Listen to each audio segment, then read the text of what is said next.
Now, let me go down the list of things that began this long odyssey for this liberal Jew. Grew up in a family. Listen, if you're a New York Jew, it's redundant to say liberal. It is. It's like saying, and breathing. We know New York Jews breathe, and we know New York Jews are liberal, ergo it's not necessary to even add it.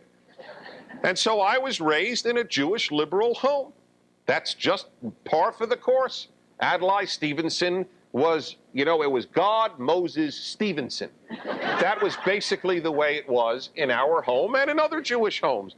And Republicans, that was the entrenched WASP establishment who couldn't care less about us or other groups. That was just the perception. It was never stated, it was just the perception. They weren't bad, they were just stodgy and closed and all the other things that associated with Republicans. So of course you were a Democrat and of course you were a liberal.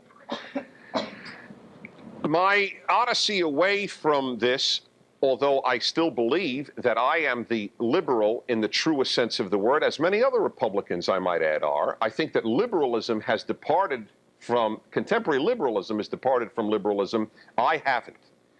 And the first departure came, and this was, for me, the most important, with regard to communism. The inability to call communism evil struck me as a moral blindness, a moral idiocy of such grandeur that you could not redeem yourself otherwise. If you could not understand that Nazism was evil, I don't care what else you did in life. You were so morally obtuse that it didn't matter to me. You could be charitable and kind, and that's lovely. But if you didn't see Nazism as evil in the 30s, you are untrustworthy morally. And if you didn't see communism as evil in the 50s, 60s, 70s, and 80s, you were untrustworthy morally. You may be the nicest parent, the nicest friend, a lovely person to go and play racquetball with, but you're a moral fool. And liberals became moral fools on the most important moral issue of the last 50 years, 40 years, the ability to understand communism. Communism succeeded Nazism as the greatest organized evil on earth. If you couldn't say the words evil empire with regard to the Soviet Union, there was something wrong with you. Just as if you couldn't say it with regard to the Third Reich, there was something wrong with you. And there were people on the right who couldn't say it about Germany, and there was something wrong with them in the 40s and 30s. And there was something wrong with the people on the left who couldn't say evil empire, who laughed and mocked President Reagan when he called the Soviet Union an evil empire. The people who did that were Democrats and liberals. That was the number one teacher to me. Something has gone awry. If you can't call the Soviet Union an evil empire, there's something very wrong at your moral core. Your compass is wacky. That was number one, and that was what started it. The mocking of Ronald Reagan by liberals and Democrats, calling the Soviet Union an evil empire, which is exactly what it was. It was evil, and it was an empire. Number two, the denigration of Judeo-Christian values is identifiable with the Democratic Party and liberals. I don't care how many of them go to church or synagogue. That's not the issue. The issue is, what do they think is necessary to uphold this society? I prefer an atheist who never goes to church, who says Judeo-Christian values are important to America, to a church-going person who says it doesn't matter which values predominate in America. When you are publicly oriented, what you advocate is more important than what you personally do. That's between you and God or you and your family. But what I care about is what you advocate.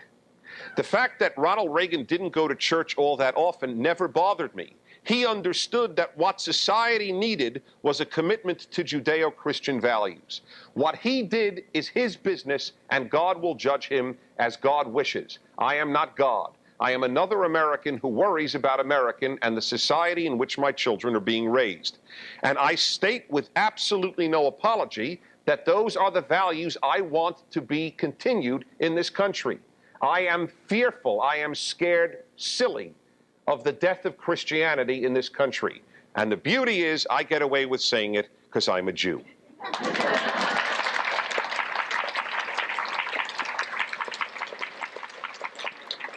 I wrote a book, as you heard. One of my books is a book on anti-Semitism. I spent 6 years writing a book on anti-Semitism, published by Simon & Schuster and still in print.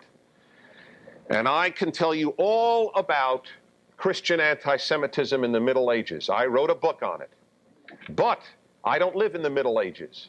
I live in the late 20th century America, where, number one, Christians tend to be the best friends Jews have, where, number two, Christianity in America generally, not just the late 20th century, has been very different from what has often been stated in medieval Christendom in Europe. This is not Europe, this is not the Crusades, and this is not the Inquisition. This is a society rooted in certain Judeo-Christian values as adumbrated largely by Christians who founded this country. God bless them. They founded the country that has treated my people, the Jews, better than any other in the long, sad, often sad history of the Jewish people. I know that. Every Jew, if you really push him to the wall, no matter how liberal, also knows that. But they don't put two and two together. The two and two are very simple. The country that has treated Jews best in the history of the Jews is also a country that was deeply rooted in Christian values. I like those values. I want them preserved. I know what happens when Christianity dies. I'll give you two examples. They are called communism and Nazism. Two ideas which didn't treat us Jews very well, or for that matter, anybody else. But just to put it to Jews in Jewish terms, which treated you better? Countries that were animated by Christian ideals or the ones in which they died? I saw post-Christian America last April in South Central Los Angeles. That is a hint of post-Christian America. Those were not church-going people who burned down the city of, a good part of the city of Los Angeles. And I have said on my radio show for 11 years, I will take a year off my radio. And I mean this sincerely, because I will be so wrong if I am shown to be wrong on this. I have to rethink everything I live for. If religion in America does not make a difference in the values of individuals, then let's just do one simple test. Let's go to the prisons of the country, and let's find out from the murderers and rapists in those prisons one thing. Did you regularly attend church or synagogue when you were outside of prison? At the time that you were murdering and raping, were you a regular churchgoer or synagogue goer? Now, since on any given week about 50% of Americans attend religious services, and if you really then believe that there's no relationship between religion and decency, then 50% of the murderers and rapists in our prisons should have been regular church or synagogue attenders, correct? But what if it turns out 1% were? That it's 50 times more likely to produce a good person who is in fact active in Christianity or Judaism than someone who is outside of it. 50 times more likely. What do you say then? That's what I believe. It's 50 times more likely. It's possible to be religious and despicable. In every religion there are despicable people. There's no question about it. I'm talking about likelihoods. Is America a better or worse place?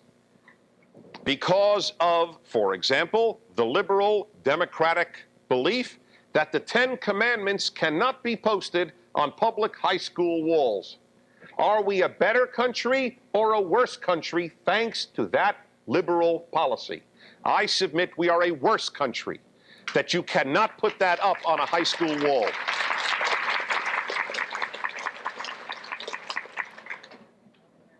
The woman who led the campaign against one of the most values-infusing institutions in America, the Boy Scouts of America, Roberta Achtenberg, was appointed to one of the highest positions in the Clinton administration. It goes over like nothing. And you see, here's a good example where we are sometimes we who stand for the right values have poor spokesmen. Sometimes Jesse Helms is right on, sometimes he's right off. When he called her something lesbian, he blew it. I don't care if she's a lesbian, I care about her values. And she led the fight to destroy the Boy Scouts in the Bay Area of this state. Because two reasons. One, they have the chutzpah to demand that God be included in their oath. And two, and more important to her, they don't want homosexual males as scoutmasters for Boy Scouts, which strikes me as having nothing to do with homophobia, whatever the term means. It has to do with something even more rare in America today, common sense. The rarest trait in America today. The issue has nothing to do with homosexuality. It has to do with, do you give children to those who might be sexually attracted to them under their care? That's the entire issue. Otherwise, I should be a scoutmaster for Girl Scouts. But I am not allowed to be, not because of heterophobia, but because of common sense. That's the reason for the ban. It has nothing to do with homophobia. It has to do with common sense. But if you are a liberal, you may not engage in common sense whenever it comes up against the position that you hold passionately. That is one of the first things to be rid of. And so these values, these values are the things you cannot uphold today, thanks to the liberal and democratic groups in our country. Take family values. The Atlantic Monthly, not conservative when I last read it, the Atlantic Monthly had an article a few months ago. Its cover article, Dan Quayle was right. That was the cover article of the Atlantic Monthly.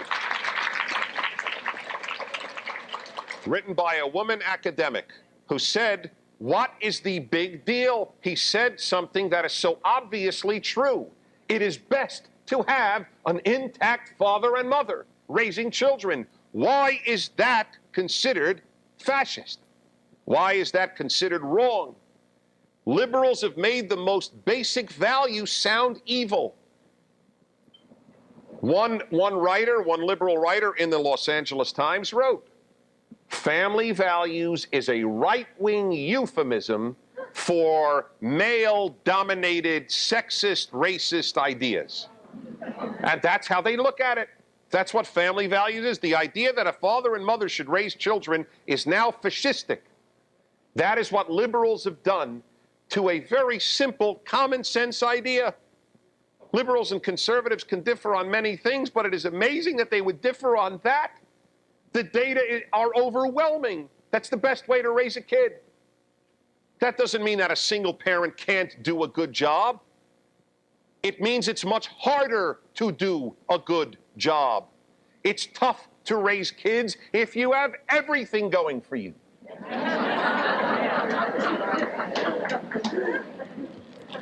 It is much easier, as I often say, to make a good neurosurgeon than a good child.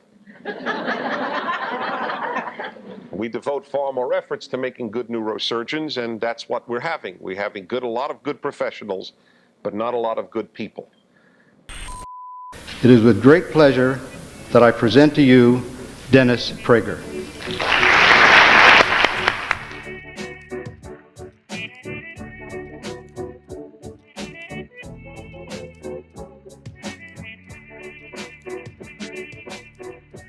I promise you, this alone will make you a happier human being.